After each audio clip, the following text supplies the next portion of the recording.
चलिए इस क्वेश्चन को देखते हैं। अब ये क्वेश्चन देखने के बाद ही दिमाग खराब हो जाता है, ऑनेस्टली कहूँ तो।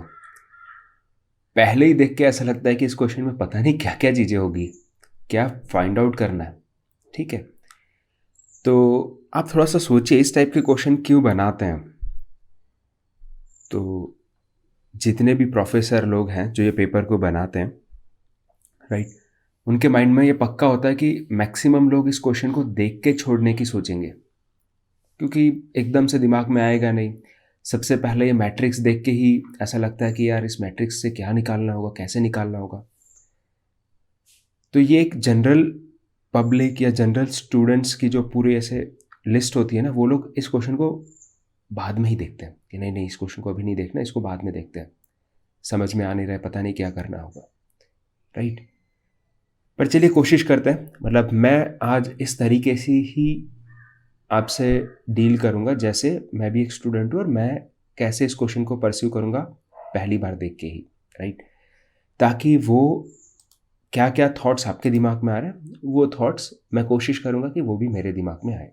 ठीक है, now a matrix A is given below in a node incident matrix, right. यहाँ पे एक चीज़ पता चली सबसे पहले कि नोड इंसिडेंट मैट्रिक्स है ये वाला जो हमें यहाँ पे दिया हुआ है। The column corresponding to the branch of the network, while the network corresponding to the nodes, rows correspond to the rows, right।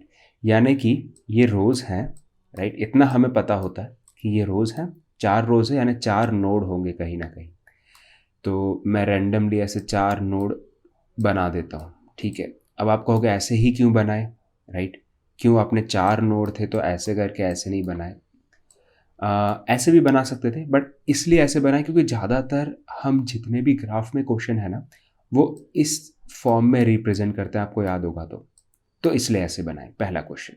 ठीक है, now let v is equals to v1 से लेके v6 तक, यानी कि यहाँ से लेके 1 2 3 4 5 6 और इन सब में मैंने ऐसे v लगा दिया। इसका क्या मतलब है कि 6 वोल्टेजेस हैं और वो ब्रांच है। कैसे पता चला ब्रांच है? क्योंकि यहाँ पे कॉलम ब्रांचेस को रिप्रेजेंट कर रही है। समझ में आई बात? और ये जो आई है ना, आई रिप्रेजेंट कर रहा है I1, ये वाला I1, I2, I3, ऐसे इस तरीके से आपने बता दिया कि जो रोज है वो ब्रांच करंट को रिप्रेजेंट कर रहा है, राइट। ये ब्रांच वोल्टेज को रिप्रेजेंट कर रहा है, यहाँ पे भी दे दिया। अब कुछ कुछ आइडिया हो गए कि अच्छा यहाँ पे ब्रांच वोल्टेज होगा, ब्रांच करंट होगा, ये पता चल रहा है। E1, E2, E3, E4 ये नोड वोल्टेज को रिप्रेजेंट कर रहा है, राइट। तो मैं चलो अंडरस्टैंडिंग के लिए मैं ऐसे बना ही देता हूँ कि चलो ना बना देते हैं, राइट। इस तरीके से जो हम जनरली देखते हैं, इसलिए मैंने ऐसा बनाया है इंटेंशनली, जैसे कि मैंने आपको कहा। ठीक है, तो कितने हो गए यहाँ पे 1, राइट। मैं रैंडमली ऐसे ड्रॉ कर रहा हूँ अभी फिलहाल। 1 2 3 4 5 हो गए, और अगर मैं ऐसे कर दूंगा तो 6 ब्रांचेस मिल जाएंगी। और अगर मैं नंबरिंग कर दूं 1 2 3 और 4, यहाँ तक पता चला कि हमने इससे इसको बनाया। अब देखना मैंने एरो सिर्फ ऐसे ही लगा दिए थे, अब एरो ऐसे ही नहीं लगाना है। वो कैसे पता चलेगा? ये 1 से जा रहा है करंट, और किससे मिल रहा है? 1 से, ये वाला कौन सा है? 3 है, 1 to 3, यानी 1 से, ये 1 है और ये 3 है सपोज। तो 1 से जाने को अगर मैं पॉजिटिव लेता हूँ, ठीक है, वो आप पे है, जाने को मैं पॉजिटिव ले रहा हूँ और आने को मैं नेगेटिव ले रहा हूँ। ठीक है, अगर आने को नेगेटिव लिया तो ये बहुत सही तरीके से हमने बनाया है। ठीक है, वैसे ही आपको 1 से जा रहा है और 2 पे मिल रहा है, तो ये लकीली मैंने ऐसे बना दिया, मतलब एक्चुअली चेक करके बनाना पड़ेगा। 1 से जा रहा है 3 पे, 3 कहाँ पे है? अच्छा 1 से 3 ये है, ये 1 से 3, ये 1 से 4, ये वाला जो है वो 1 से 4, 1 से 4 भी लकीली ऐसे बन गया। ये देखते हैं, 1 नहीं, ये क्या है? 2 और किसके बीच में रिलेशन है? 2 भाई साहब के बीच में, और 4 भाई साहब के बीच में रिलेशन है, 2 और 4। उसके बाद आता है 2 और 3 के बीच में रिलेशन, ये भी पॉजिटिव। इस तरीके से, मतलब ये लकीली बन चुका है, मैंने तो इसका सॉल्यूशन भी नहीं देखा और नहीं तो सोचा भी था बनाते वक्त कि इस तरीके से ही बनाने वाला हूँ। -1 से लेके 1, -1 कहाँ पे है, मतलब 3 से 4 के बीच में, तो ये उल्टा हो गया, तो 3 से 4 के बीच में, यानी जाने वाला हमने क्या रखा है, जाने वाला पॉजिटिव रखा है, तो जाने वाला पॉजिटिव है तो ये ऐसे एरो रखेगा, ठीक है। यानी इतनी मदद से हमने ये ग्राफ बना दिया। यानी इस क्वेश्चन का पहला पार्ट क्या पता था कि आपको यहाँ पे इस डेटा से, इस मैट्रिक्स से ग्राफ बनाना आता है। ये पहला पार्ट उन्होंने पूछा। देखो गेट क्वेश्चन में एक चीज़ पक्का आपको ये समझ में आ जानी चाहिए, अब तक इतने क्वेश्चन मैंने आप लोगों से डिस्कस किए कि ये लोग क्या करते हैं पता है, गेट क्वेश्चन टफ क्यों बनाते हैं, कैसे बनाते हैं टफ। सिंपल, ये लोग दो कॉन्सेप्ट को मिला के एक क्वेश्चन बनाते हैं।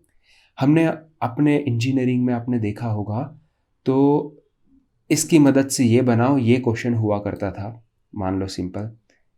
फिर ये दिया है, बोला इसकी मदद से इक्वेशन बनाओ, ये हुआ करता था। तो ये लोग क्या करते हैं पता है, दो कॉन्सेप्ट को बना दिया।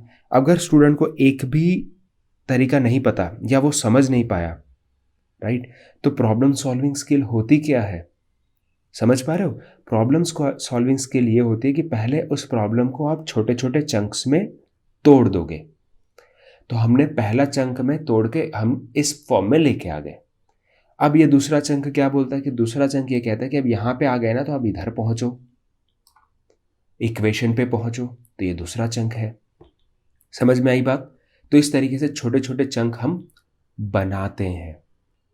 तो अब यहाँ पे थोड़ा सा चीज़ें बहुत क्लटर हो रही है, तो यहाँ तक पहुँचना मैंने आपको सिखा दिया। अब यहाँ से इक्वेशन तक कैसे पहुँचना है, क्योंकि यहाँ पे तो इक्वेशन दे के रखी है, राइट, यहाँ पे सारी इक्वेशन दे के रखी है। तो इक्वेशन तक पहुँचने के लिए मैं नेक्स्ट पेज पे ऑलरेडी फिगर का यूज़ कर रहा हूँ, ठीक है। चलिए आते हैं उस फिगर पे। अब यहाँ पे इसकी मदद से, राइट, इसकी मदद से कि भाई जाने वाला पॉजिटिव, आने वाला नेगेटिव, ये रूल हमने यूज़ किया है। इसकी मदद से आपने क्या किया, इसको यूज़ किया और इसको यूज़ करके आप यहाँ पे पहुँच गए। अब इन्होंने यहाँ पे इस तरीके से बनाया है, ठीक है। मैंने कैसे बनाया था, मैंने उसको एक फॉर्म में बनाया था जो मैं रेगुलर देखता था। यहाँ तक पहुँचने के बाद चीज़ें थोड़ी सी सिंपल भी हो जाती है और कॉम्प्लेक्स भी हो जाती है। सिंपल कैसे, देखिए मैं बताता हूँ आपको, ये पता चल जाएगा वो देख के, क्वेश्चन एग्जाम्पल देख के, ऑप्शंस देख के, कि आपको कुछ रिलेशन बनाने पड़ेंगे और आपको चेक करना पड़ेगा कि क्या ये रिलेशन इस ग्राफ में सेटिस्फाई कर रहे हैं कि नहीं, ठीक है। यानी ये रिलेशन जो है वो इस ग्राफ में सेटिस्फाई कर रहे हैं कि नहीं। तो देखते हैं V1, V2 और V3 के बीच में रिलेशन बना रहे हो, सबसे पहले ट्राई करो। V1 कहाँ पे है, V1 यानी B1, राइट। सो B1, B2 और B3 के बीच में कोई रिलेशन बन रहा है, आपको लग रहा है आप बना पाओगे, नहीं। कोई भी KVL KCL अच्छा KCL लगा के आप सोच सकते हो इसे KCL लगा है क्या, ऐसे करके, बट वोल्टेज है, करंट, राइट, V वोल्टेज है, करंट थोड़ी ना है, तो वो बना नहीं पा रहे हो, ठीक है। फिर दूसरा देखते हैं कि क्या इसमें हम KVL लगा के, हाँ KCL, और यहाँ पे स्पेसिफाई भी कर दिया कि KVL लगा के आप बना सकते हो कि नहीं, क्या सेम लूप में है कि नहीं है। V3, V4, V5 क्या सेम लूप में है, चलिए देखते हैं, एक बार कोशिश करते हैं। V3 कहाँ पे है, ये रहा V3।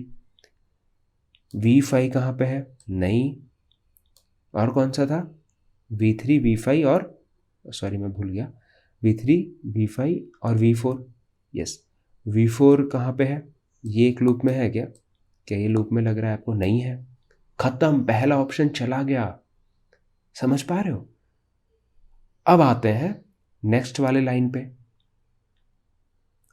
कहाँ चला गया ये, V1,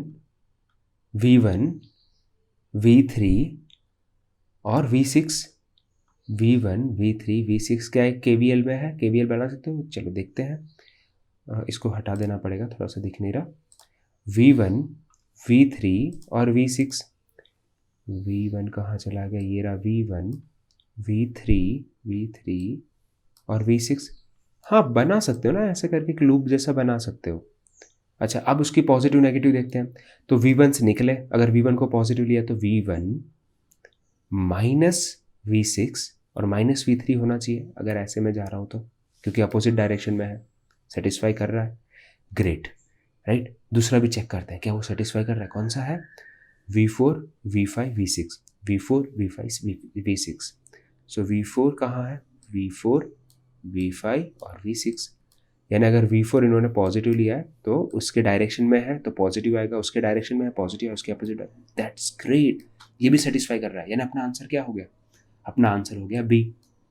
ठीक है, अब अगर ये वो अपना क्या कहते हैं मल्टीपल करेक्ट आंसर वाला क्वेश्चन नहीं है तो डेफिनेटली बी करके आप निकल गए। बट आपको लगता है कि चलो एक बार देख लेते हैं।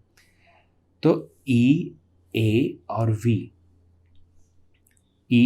वी क्या है? यानी आपको हर एक इक्वेशन, राइट, हर एक इक्वेशन चेक करनी पड़ेगी कि यहाँ पे जो वोल्टेज है, राइट, ये कौन सा वोल्टेज है? नोड वोल्टेज, यानी यहाँ पे जो वोल्टेज है ये ए क्या हो जाएगा? आपका मैट्रिक्स हो जाएगा। कौन सा वाला मैट्रिक्स? ये गिवन मैट्रिक्स ए। और ये वी क्या हो जाएगा? ये वी आपका हो जाएगा ये वाला पार्ट। कौन सा वाला पार्ट? ये वाला पार्ट। क्या ये सेटिस्फाई कर रहा है? पता नहीं, कैसे चेक करेंगे? चलो देखते हैं कैसे चेक कर सकते हैं। सोचो, ई क्या है? ई है आपका ये वाला पार्ट, यानी 1 2 3 4 5 ऐसे लिखा हुआ, यानी मैं इसको ऐसे लिख सकता हूँ 1 रो 4 कॉलम। ठीक है, अब देखो ए का क्या निकलता है। ठीक है, ए का क्या निकलता है? ए क्या है? 4 रो और 6 कॉलम, यानी 4 रो और 6 कॉलम। ठीक है, चलो देखते हैं, मुझे भी डर लग रहा है, पता नहीं ये होगा कि नहीं होगा। ठीक है, नाउ वी का क्या है? एक ही रो और 6 कॉलम, एक ही रो और 6 कॉलम। अब इसको सेटिस्फाई करने के लिए हमने, अगर 12th क्लास में याद हो तो, इसको कैंसिल करते हैं इससे। अगर ये सेम हो तो कैंसिल करेंगे, और ये जो है इन दो नंबर से हमारा दूसरा रिजल्टेंट मैट्रिक्स बनेगा। तो ये कैंसिल कर नहीं पाएंगे, ये इसके बराबर हो नहीं पाएगा, और ये ऑप्शन नहीं होगा। समझ गए बात? तो फिर आप सोचोगे एक काम करते हैं ना, ए और वी को मल्टीप्लाई करके जीरो मिलेगा क्या? मिलेगा, देखो, यानी नल मैट्रिक्स मिलेगा। आप मल्टीप्लाई ही नहीं कर पा रहे हो, क्योंकि रूल के हिसाब से ये वाला पार्ट और ये वाला पार्ट सेम होगा, तभी आप इसको कैंसिल आउट करके मल्टीप्लाई कर पाओगे। समझ पा रहे हो? तो आप मल्टीप्लाई ही नहीं कर पा रहे हो, मल्टीप्लाई नहीं कर पा रहे हो तो ये ज़ीरो होने की पॉसिबिलिटी है ही नहीं। और KVL होना चाहिए, यहाँ पे KVI लिखा है okay, so KVL equation for the network, नहीं तो पॉसिबल ही नहीं है। तो इस तरीके से आप बता सकते हो कि ये दो ऑप्शन नहीं पॉसिबल है। ये भी हमने चेक कर लिया कि ये भी पॉसिबल नहीं है, तो आपका आंसर हो जाएगा बी। तो देखिए, लास्ट में मैं इतना कहना चाहूँगा कि गेट के क्वेश्चन टफ कब लगेंगे आपको? जैसे रियल लाइफ में हम किसी भी सॉल्यूशन, किसी भी प्रॉब्लम का सॉल्यूशन पाने के लिए हम उसको छोटे छोटे पार्ट्स में डिवाइड करते हैं, और गेट के क्वेश्चन में को अगर आप उस तरीके से डिवाइड नहीं कर पाए, उस तरीके से छोटे छोटे प्रॉब्लम में नहीं समझ पाए, तो वो आपको टफ लगेंगे। ये सिंपल सी बात है। पर अगर आप उसको छोटे छोटे पार्ट में डिवाइड कर ले जाते हो और हर एक पार्ट को सॉल्व करते करते आंसर तक पहुंच जाते हो, तो वो आपको ईजी लगने लगेंगे। इसलिए एक सिंपल सी बात मैं हमेशा स्टूडेंट्स को सिखाता हूँ कि किसी भी मैथमेटिकल प्रॉब्लम को या किसी भी प्रॉब्लम को सॉल्व करने के लिए सबसे पहले उसको तोड़ो। तोड़ने से पहले भी आप देखो कि क्या दिया हुआ है, गिवन क्या है, और फाइंड आउट क्या करना है, राइट। यहाँ से यहाँ पहुँचना है, ये आपके दिमाग में सबसे पहले होना चाहिए। ये होने के लिए आप उसको कितने भागों में डिवाइड कर सकते हो आपकी अंडरस्टैंडिंग के हिसाब से, और हर एक भाग को सॉल्व करते करते पहुंच जाओ।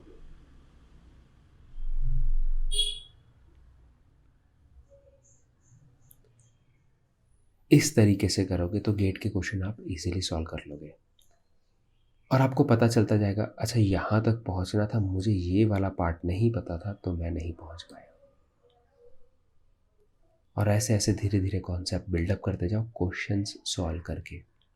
Thank you so much. जय हिंद, वंदे मातरम।